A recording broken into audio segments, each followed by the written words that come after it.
तो आप देख सकते हैं कि अब इनकी पत्नी जो है इनको व्हील चेयर पे बैठाने के लिए ले जा रही हैं। एक पत्नी कितनी मेहनत करती है, कितनी तपस्या कर रही हैं।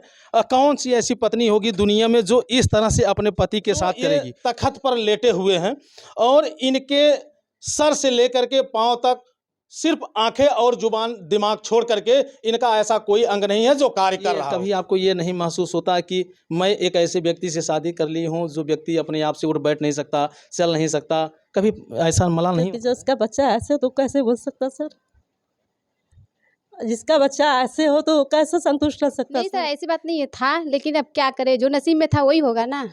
ख्वाब तो बहुत था, जब होगा तो नसीब में तो होगा, हर जगह तो घुमाएंगे। प्रपोज ओ की नहीं, हम ही किए थे सर। क्या कहे थे? क्या कहते हैं सर? I love you. तो ये अपने आप से क्या क्या कर सकते हैं? कोई क्रिया नहीं सर, सब करवाना पड़ता है। खिलाना पिलाना, नहलवाना धुलाना, लैट्रिन बाथरूम। दोस्तों नमस्कार। जिंदगी इम्तहान लेती है। कभी इंसान जिंदगी से हार जाता है, फिर ये सोचता है हे भगवान मुझे इस दुनिया से ही उठा लो। लेकिन उसको भी मात देने वाले एक ऐसे शख्स, एक ऐसे व्यक्ति हैं जो जिंदगी से ही नहीं लड़ रहे हैं बल्कि जिंदगी के सारे आनंद भी ले रहे हैं। कभी इंसान इस कदर टूट जाता है कि वो ये सोचता है कि मैं अब क्या करूँगा, मैं क्या करने लायक रह गया हूँ, मेरे ज़िंदगी में कुछ बचा नहीं है साहब कि जो मैं कर सकूँ। अब मेरे फ्रेम में देख सकते हैं एक शख्स हैं जो ये तख्त पर लेटे हुए हैं और इनके सर से लेकर के पांव तक सिर्फ आंखें और जुबान दिमाग छोड़ करके इनका ऐसा कोई अंग नहीं है जो कार्य कर रहा हो, यानी जो स्वतः अपने आप ये कर लें। जैसे पैर का हिलाना, हाथ का हिलाना, कमर को घुमाना, गर्दन को घुमाना, तमाम चीज़ें हैं ये स्वतः अपने आप से नहीं कर सकते हैं। अब आप सोच रहे होंगे कि मैं इनको क्यों दिखा रहा हूं, इसके पीछे की एक बड़ी कहानी है। मैं आपको दिखाता हूं, यहाँ पे साक्षात इस कलयुग में दो देवियों का दर्शन करवाता हूं। आप मेरे बगल में आप खड़ी हैं, जिसको इन्होंने जन्म दिया, जिसे हम कहते हैं माँ। ये देखिए ये इन्हीं की माँ है। और सबसे बड़ी बात साहब, जो शरीर क्रियाशील न हो, जो शरीर एकदम निर्जीव हो, उसका साथ निभाने के लिए एक दूसरी देवी है हमारे प्रेम में। अब ये देख लीजिए, जो इनकी अर्धांगिनी है, जो इनकी पत्नी है। अब आप समझ रहे होंगे कि ये बात झूठी है या सही है। तो अभी हम इन्हीं से बात करेंगे। तो पहले हम माँ से बात करेंगे, फिर इनके बेटे से बात करेंगे, फिर उस लक्ष्मी से बात करेंगे जो आज कलयुग में ऐसे निरीह व्यक्ति को अपना पति बना करके सारी दुनिया को ठेंगा दिखा दिया। तो अभी आपने सोचा होगा, आप विचार किए होंगे, आपके दिमाग में तमाम प्रश्न चल रहे होंगे कि वाकई में ये लेटे ही रहते हैं कि उठते भी हैं, चलते भी हैं, कि क्या क्या ये कर सकते हैं। तो पहले हम उस जननी से बात करेंगे जिस जननी ने इनको धरा पर लाया है। माता जी नमस्ते सर, कैसे हैं आप? मैं ठीक हूँ सर, जो जिंदगी ले जाए वही ठीक है सर। ऐसा क्यों बोल रही हैं? क्योंकि जिसका बच्चा ऐसे तो कैसे बोल सकता सर? जिसका बच्चा ऐसे हो तो कैसे संतुष्ट रह सकता सर? क्योंकि जिसका बच्चा ऐसे तो कैसे बोल सकता सर? जिसका बच्चा ऐसे हो तो कैसे संतुष्ट रह सकता सर? वो तो उसकी ज़िंदगी खराब है ना। बच्चा अच्छा होता तो आज मेरी भी लाइफ होती सर ना। जब बच्चे की लाइफ खराब तो माँ की लाइफ भी खराब है सर। तो मैं क्या कर सकती हूँ अच्छा सर? माता जी, इनको कब ऐसी दिक्कतें हुई हैं? सर इनको जब बाय बर्थ, जब जन्म के दौरान इनको सब, जब जन्म उनका हुआ सर उसी समय से इनका हुआ जो भी उनका। कितने बच्चे हैं आपको? सिर्फ अकेला ही बच्चा है मेरा सर, इकलौता बच्चा? एक लड़का सर मेरा। जिंदगी तो जब सुनी होगी तो जिंदगी तो अंधेरे में नजर आ रही होगी सर इतनी कि हमने हर चीज़ छोड़ दिया सर। इनको लेके मैं सोची अगर कहाँ मैं जाऊंगी, कहाँ रहूंगी, क्या करूंगी। मैं कहीं मेरे की हर मतलब जितनी उत्साह से सारी ख़त्म हो गई सर। हमें कोई उत्साह नहीं रह गई। मैं सोची यही मेरा सब कुछ है, यही मेरा मंदिर, यही मेरा भगवान, यही मेरा तीर्थ, यही मेरा यही मैं जान के मैं इनकी सेवा की हूँ सर। आज मैं इनको यहाँ तक ले आई सर, तो अपने जड़ पे ले आई कि मैं उनके साथ बहुत संघर्ष के जीवन में, मतलब मैं बहुत हमको रोक है सर, ये क्या कर रही हो, क्या कर, ये लड़का ऐसा नहीं है, वैसा नहीं है। मतलब कि हमारे ज़िंदगी में आए हैं सर, तो हमको उनको किसी तरीके से चाहिए। मेरा ये जो कर्म है मैं करूँगी, इसके सिवा हमने किसी का कुछ नहीं सुना। मैं जो करती सर कर रही सर, अभी तक जो कर रहा है वही कर रही सर। ये बेटे की परवरिश और बेटे की देखभाल कैसे आप करती थी? सर इसके साथ थोड़ा थोड़ा माँ बाप का भी सपोर्ट रहता था, वो भी कर लेते थे। तभी इतना, नहीं तो अकेले कैसे कोई कर सकता था सर।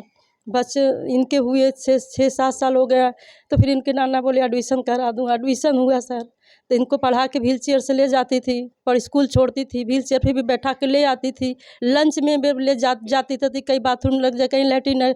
फिर लंच ले जाने पे इनको जो भी खाना खिलाना, खिला पिला के मैं मतलब सब जितने समय में 3 बार इनके कॉलेज स्कूल जाती थी, उसके बाद मैं घर आती थी। सारी प्रक्रिया इनके साथ मेरे रहो, पूरी दिनचर्या इनके साथ बीत जाती थी इसी तरह से मेरी। कभी आपको ऐसा महसूस हुआ कि मेरे बेटे के द्वारा मुझे एक दिन सुख की अनुभूति होगी? यही मैं सोचती थी सर ना, भगवान ने बिगाड़ा तो बनाएगा भी कहीं ज़रूर। कोई मार्गदर्शन बच्चों के रास्ते मिलेगा जो मेरा भी जीवन उद्धार होगा सर। यही अपने मन में भावना रहती थी, यही अपना सोच के अपना सब कार्य करके हम करती रहती थी। अच्छा, आपको इतना विश्वास जरूर था माता जी कि आज मेरी बिगड़ी है, कल ये खुशी लौट के आएगी? ये रहती थी सर, क्योंकि मैं सोचती थी कर्म ही पूजा है। अगर मैं कर्म करूँगी तो कर्म से अगर मैं विपरीत जाऊँगी तो कोई चीज़ नहीं मिलने वाली। मैं कर्म करके ही सब कुछ करूँगी। मैं अपने कर्म को पहले प्राथमिकता इनको साथ में दी हूँ सर। अच्छा, ये अपने आप से क्या क्या कर सकते हैं? कोई क्रिया नहीं सर, सब करवाना पड़ता है। खिलाना पिलाना, नहलवाना धुलाना, लैट्रिन बाथरूम। ये है कि भगवान इनके साथ दिमाग दिया है जिसके जरिए ये कर सकते हैं। सबका सपोर्ट हुआ तो ये कर सकते हैं सर। इतना मन ये जो बगल में है ये मेरी बहू है, इनकी पत्नी है सर। अब आप समझ रहे होंगे कि जो तख़्त पे लेटे हैं, जिन्हें खुद नहीं पता है कि मैं कहाँ जाऊँ और कहाँ रहूँ, कहाँ मेरा ठिकाना है, जब तक इनके करीब कोई बैठेगा नहीं तब तक ये किसी प्रकार की कोई क्रिया नहीं कर सकते हैं। लेकिन माता जी ने अभी कहा था, आइए माता जी आगे आइए। माता जी ने कहा था कि मुझे ये विश्वास है, मुझे ये यकीन है कि ईश्वर अगर मेरे शरीर में, मेरे ज़िंदगी में जो दर्द डाला है तो एक दिन उजाला ज़रूर करेगा, है ना माता जी? सही सर, भगवान ने सब कुछ दिया, सबका सपोर्ट, सबका हर चीज़ चाहिए सर। मेरा बच्चा आगे निकल जाएगा, इतना उसे मुझसे आपने सोची थी कि मेरे बेटे की देखभाल के साथ साथ मेरी देखभाल करने के लिए एक सुंदर सी बहू आ जाएगी? ये तो नहीं सोची थी सर, लेकिन अब प्रभु की क्या माया, अब वही जाने। ये तो मैं नहीं सोची थी। मैं सोचती थी मेरे साथ मेरे बाद इनका कैसे क्या होगा, ये मन में होती थी। लेकिन अब इससे मैं संतुष्ट हो चुकी हूँ कि मेरे बाद भी कोई करने वाला है मेरे बच्चे की परवरिश। कलयुग में देवी तो देखे होंगे, लेकिन आपको यहाँ पे 2 महान देवियों को देखने के लिए मिलेगा। एक वो माँ जो देवी के रूप में इनके साथ दिन रात डटी रही और कभी किसी प्रकार की कोई शिकायत करने का मौका नहीं दी। दूसरी साक्षात देवी हैं जो अपने इस कलयुग के चकाचौंध की ज़िंदगी को त्याग करके एक ऐसे व्यक्ति का सहारा बनी जो वास्तव में बेजान है, जो वास्तव में निरीह है, वह कभी कुछ कर ही नहीं सकता है। लेकिन कैसे कलयुग में इनसे लगन लग गई और कैसे ये बेड़ा पार करने के लिए अपनी सारी खुशियाँ, अपना सारा प्यार, अपनी सारी ऐशो आराम की ज़िंदगी को त्याग दी। क्या नाम है आपका? सीमा प्रिया। सीमा, कितना पढ़े हैं आप? BA की हूँ, BA फाइनल। BA final? जी सर। अच्छा, कितने बहनें हैं आप? 2 बहनें हैं, बड़ी है, मैं छोटी हूँ। अच्छा, आप छोटी हैं। जी सर। क्या आप लगता नहीं कि सीमा कलयुग में आपको भी सुख सुविधा, ऐशो आराम और हाई फाई ज़िंदगी चाहिए? एक अच्छा सा पति हो जो आपको झील पे, तालाबों पे ले जाके घुमाए, पर्वतों पे ले जाके सैर कराए, ये सब आपके अंदर ख्वाब नहीं थे? नहीं सर, ऐसी बात नहीं है, था, लेकिन अब क्या करें, जो नसीब में था वही होगा ना। ख्वाब तो बहुत था, जब होगा तो नसीब में तो होगा, हर जगह तो घुमाएंगे ही। क्या ख्वाब थे आपके? हर जगह घूमना, जैसे हर कोई जो घूमता है तो मेरा भी मन करता है घूमने का। और फिर लेकिन इनके साथ जब से हुए गए, जो जैसा इन है वैसे हम भी रहेंगे, जो खिलाएंगे वो खाएंगे, जहाँ घुमाएंगे घूमेंगे। तो कैसे सीमा अब घूमोगी, कैसे घुमाएंगे? ये तो चल भी नहीं सकते हैं। नहीं घुमाएंगे तो नहीं घूमेंगे, जब ले जाएंगे तो घूमेंगे सर। यानी आप अपनी खुशियाँ इनके ऊपर सारी न्यौछावर कर दिए? जी सर। यानी अब कुल मिला करके अगर देखा जाए तो किस्मत और ईश्वर के भरोसे है। जी सर। अगर ईश्वर जिस रंग में रंगेगा उसी में आप रंग जाएंगे। जी सर, वो तो है। अच्छा, ये कभी आपको ये नहीं महसूस होता कि मैं एक ऐसे व्यक्ति से शादी कर ली हूँ जो व्यक्ति अपने आप से उठ बैठ नहीं सकता, चल नहीं सकता, कभी ऐसा मलाल नहीं होता है? नहीं हुआ था सर, लेकिन इनको देख के ना फिर मुझे ये लगा अब इनका साथ पकड़े तो इनको ये शुरू से अंत तक निभाएंगे, अब छोड़ेंगे नहीं साथ, चाहे जो हो जाए। मेरी मम्मी कहे चाहे पापा बोले, हम कुछ भी हो जाए, अब इन्हीं के साथ रहेंगे, इन्हीं के साथ सब कुछ संतुष्ट है? मेरा सब कुछ है, संतुष्ट है सर। बच्चे भी है? जी सर, एक बेटियां हैं और एक बेटे हैं। माता जी, एक बेटा आपको और आ गया? सर एक बेटा था, एक दूसरा बेटा भगवान ने दिया ना। मैं बोली मेरे अंदर थी कि मैं कभी भगवान हमसे सब कुछ छीना है तो हो सकता है कोई न कोई रास्ता मार्गदर्शन दे, तो बेटे के जरिए एक बेटा दिए हैं सर। अब वही उसी के सहारे सबकी ज़िंदगी है सर। लेकिन अभी ये सही हो जाते तो और भी थी, लेकिन अब उसके पास तो थोड़ा भार तो रहेगा ही सर। वो छोटा है तभी कितना भी कितने बड़े होगा क्या होगा लेकिन इस बात की तो खुशी है ना कि मेरा बेटा किसी न किसी रूप में चलने लगा। ये तो संतुष्टि सर कि ये हमने भगवान का हमको एक बेटा छीना तो एक बेटा दिया है, जिससे हम लोग को जीवन निर्वाह हो बहू जाए। फ्री में दिया। बहू फ्री में कैसे मिलेगी सर? बहू न बेटा ना होता तो बहू नहीं आती, बहू ना होती तो मेरे 2 बच्चे कैसे होते सर? क्या बात है। तो दोस्तों अब देखिए मेरा हमेशा सा प्रयास रहता है कि मायूस चेहरे पर हंसी और खुशी लाना। तो अब हम इन्हीं से बात करेंगे। क्यों भैया आप ये हाथ बगल कर सकते हैं? नहीं सर, बहुत कम काम करता है जी। तो मतलब समझ लीजिए अगर आपका सहारा होगा तभी हम कुछ कर पाएंगे। अच्छा, जैसे अपने आप से अगर खिसकाना चाहिए नहीं हो पाएगा सर। थोड़ा सा खिसकाने का प्रयास करें। हल्का फुल्का बहुत बहुत मतलब अंदर से लगेगा, बहुत ज़्यादा मेहनत लग रहा है मुझे, पर हो नहीं पाता पूरा कंप्लीट। और ये इससे ज़्यादा नहीं करना है, वो तो एकदम नहीं हिला पाएंगे और सर, कमर जैसे उस तरफ एकदम पलटना हो। नहीं हो पाएंगे, एकदम कुछ नहीं। अच्छा, जैसे आप बैठ सकते हैं? नहीं, अपने से बिल्कुल नहीं सर, जब तक सपोर्ट नहीं करेगा कोई। तो मतलब कोई इनको बैठा सकता है भैया? तो जरा सा आप बैठाइए और मैं चाहूँगा कि थोड़ा सा सावधानी से बैठाइएगा भैया। हाँ, व्हील चेयर पे ही बैठा दीजिए। व्हील चेयर पे अगर बैठ जाते हैं तो सबसे बढ़िया रहेगा।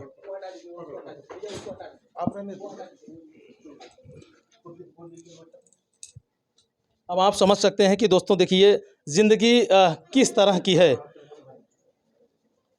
और अब ये जीवन इनके लिए भार सा रहा होगा, लेकिन आज इनके ज़िंदगी में कुछ न कुछ तो हंसी और कुछ न कुछ तो खुशियाँ आ ही गई हैं। तो आप देख सकते हैं कि अब इनकी पत्नी जो है इनको व्हील चेयर पे बैठाने के लिए ले जा रही हैं। एक पत्नी कितनी मेहनत करती है, कितनी तपस्या कर रही हैं।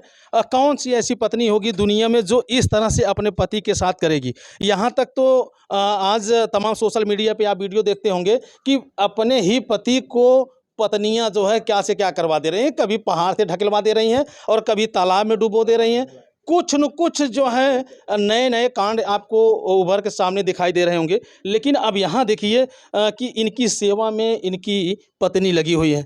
तो भैया ये कब से आपको ये दिक्कत है? ये तो सर जन्म से ही, जैसे मम्मी ने बताया मेरे, जब से पैदा हुए तभी से है। अच्छा, पढ़ाई लिखाई भी आप करते हैं? हाँ, पढ़े हैं, 12 तक पढ़ाई की है तो सर। कैसे स्कूल जाते थे आप? मम्मी लेके जाती थी सर, जहाँ तक ले गई पढ़ाई उन्हीं के माध्यम से ही हुई मेरी। तो इसी व्हील चेयर से आप जाते थे? हाँ सर, थोड़ा मम्मी ले जाती थी, थोड़े मेरे स्कूल के थोड़े दोस्त बन गए थे, तो सहारा कर करके हम धीरे धीरे पढ़े हैं सर। अच्छा, आपको ये लगता था कि जिस तरह से मेरी ज़िंदगी है और एक दिन मेरी ज़िंदगी इस तरह से करवट बदलेगी और मेरे घरों में इतनी बड़ी खुशियाँ आएंगी? नहीं सर, हम पहले तो बिल्कुल नहीं लगता था कि मेरा कुछ होगा। मतलब थोड़ा सा सर आप समझ सकते हैं, अगर अकेला कोई इंसान रहता है तो कहीं ना कहीं कितना भी पॉजिटिव रहे, थोड़ा नेगेटिविटी तो उसके अंदर आ ही जाती है सर। तो ऐसा कुछ तो लगता नहीं था जब तक ये नहीं मिली थी सर। मुझे लगता था कि मतलब ऐसा जीवन मिला ही क्यों, अब हम क्या कर पाएंगे किसी के लिए, ना माँ बाप के लिए कुछ कर सकते हैं, ना तो अपने लिए कुछ कर सकते हैं। अच्छा, कैसे अभी आपको कभी ऐसा महसूस हुआ कि आप परिवार के लिए बोझ हैं? नहीं सर, महसूस नहीं हुआ ऐसा कुछ, बट अपने आप पे लगता था कि हम कैसे चल पाएंगे ऐसे आगे तक, कैसे हम सब कुछ कर सकते हैं? जी सर। अब मतलब ये भी होता है ना सर, ज़िंदगी मतलब समझ लीजिए मम्मी कितना समय तक हमारे साथ रहेगी, कभी उनको कहीं किसी काम से जाना भी हो सकता है, कभी मान लीजिए सर अभी आज हैं कल नहीं रहती तो क्या होता मेरा। तो एक सवाल आपसे करें? हाँ बिल्कुल, आप पूछिए सर। ये जो बगल में आपके खड़ी हैं आपकी पत्नी है? हाँ हाँ अभी इनसे हमने बात किया। हाँ जी बिल्कुल। अच्छा, तो ये आपकी ज़िंदगी में कैसे आई? सर इसके पीछे बहुत ही मतलब शॉर्ट में तो हम बता देंगे, पर बहुत लंबी कहानी है सर। तो जो दर्शकों को भाई आप वही बताएं, लेकिन उसमें सच्चाई होनी चाहिए। सच्चा है सर, बिल्कुल। मैं झूठ क्यों बोलूँगा, जो बोलूँगा 100% सच ही बोलूँगा जी। सर।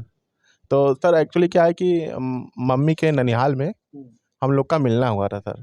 तो कभी कभी जैसे मम्मी जाती थी ननिहाल में तो इनके साथ मेरा जाना, वैसे तो हम कहीं जा नहीं पाते थे सर, तो यही जाती थी इनके माध्यम से जाते थे इधर उधर, तो गए थोड़ा थोड़ा जानने लगे एक दूसरे से, थोड़ा ये हमसे ज़्यादा क्लोज होने लगी। हम भी उनसे मतलब एक बार बताएं सर, जब कोई आपका हमदर्द बनता है ना, जब आपसे कोई पूछता है तो जैसे लगता है कि कुछ मतलब दुनिया में कुछ है जो माँ बाप के अलावा कोई ज़्यादा ध्यान रख रहा है मेरा, तो कहीं ना कहीं मन में होने लगता है ना सर। फिर धीरे धीरे बात हम लोग करने लगे, धीरे धीरे सर क्लोजनेस आने लगी। कुल मिला करके अगर देखा जाए तो आपका इनसे प्यार हो गया? हाँ, कि उनको आपसे प्यार हो गया? दोनों लोग के एक दूसरे से हुआ सर। तो पहले किसको हुआ था? पहले सर अब ये तो अब नहीं समझ में आएगा ना। नहीं, इसमें फर्स्ट कौन था, लेडीज फर्स्ट या gents first? Sir ladies first कहाँ होती हैं? हाँ। पहले तो जेंट्स मतलब लेटे लेटे आप ही ताक झाक लगाए थे? कह सकते हैं आप। तो भैया अच्छा ये बताइए अब कैसे आप ये सब लेटे लेटे कर रहे अब सर उस वक्त अगर आप होते तो हम आपको जरूर बता पाते, अब पीछे से हम कैसे जा सकते हैं। अब उस परिस्थिति में और उस वक्त का अगर आप समझेंगे तो मतलब एक एक चीज़ कैसे समझ नहीं आएगा आपको सर। अच्छा ये बताइए अगर जैसे ये आपको चाह रहे थे या आप इनको चाह रहे थे, अगर उस समय अगर ये इनकार देती तब क्या करती? तो सर वो नसीब में जो चल रहा था वैसा ही आगे बढ़ता, वो जो होना था वो होता सर। अच्छा मन में सर विश्वास पर था? यही था सर कि अब जैसे आपसे जब कोई जुड़ता है तो कोई ना कोई रीज़न तो होगा उसके पीछे। आप मेरे साथ क्यों जुड़े हैं? कोई रीज़न है, तभी आप मुझे समय दे रहे हैं, हम आपको समय दे पा रहे हैं। तो ऐसा ही हुआ सर, जब वो जुड़ी हमसे तो मुझे लगने लगा कि हाँ शायद आगे बात बन सकती है, कोई सहारा मेरा बन। मामला फिट हो सकता है। अब मामला अब आपके सामने है। हाँ तो अच्छा ये बताइए जैसे प्रपोज आप किए थे कि प्रपोज वो की? नहीं, हम ही किए थे सर। क्या कहे थे? क्या कहते हैं सर, आई लव यू। वाह! अच्छा मतलब दिमाग आपका तेज चल रहा था। अब सर भगवान सब कुछ तो कम नहीं कर सकते हैं ना, थोड़ा बहुत तो कुछ तो देंगे ना। अच्छा जब ये ज़िंदगी में आई होंगी तब आपके दिमाग और आपके मन जो है और चंचल हो गए होंगे? चंचल तो पहले था सर, पर थोड़ा जैसे एक्टिव हो गया। एक्टिव हो गया जैसे लगने लगा कि आप ज़िंदगी अकेले नहीं कटने वाली, कोई सहारा तो होगा। और सहारा मिलने वाला है। मिलने वाला है, उद्देश्य ज़िंदगी का मिल गया है, हाँ। तो हुआ सर। अच्छा फिर इनसे जब आप बातचीत किए तो सिर्फ प्रेम तक ही सीमित था कि जीवन साथी बनाने के भी आप लपेटे लगा लिए थे? नहीं सर, लपेटे में तो आप ना बोलें तो अच्छा लगेगा मुझे, क्योंकि लपेटे में तो लगा ही नहीं थे सर, पर जैसे कैजुअली बातचीत होती गई, देखिए फिर धीरे-धीरे रिश्ता सर गहरा होता गया, फिर शादी-विवाह तक बात हम लोग एक-दूसरे पहले आपस में किए थे सर, उसके बाद ही सर कहीं आगे बात बढ़ी। देखिए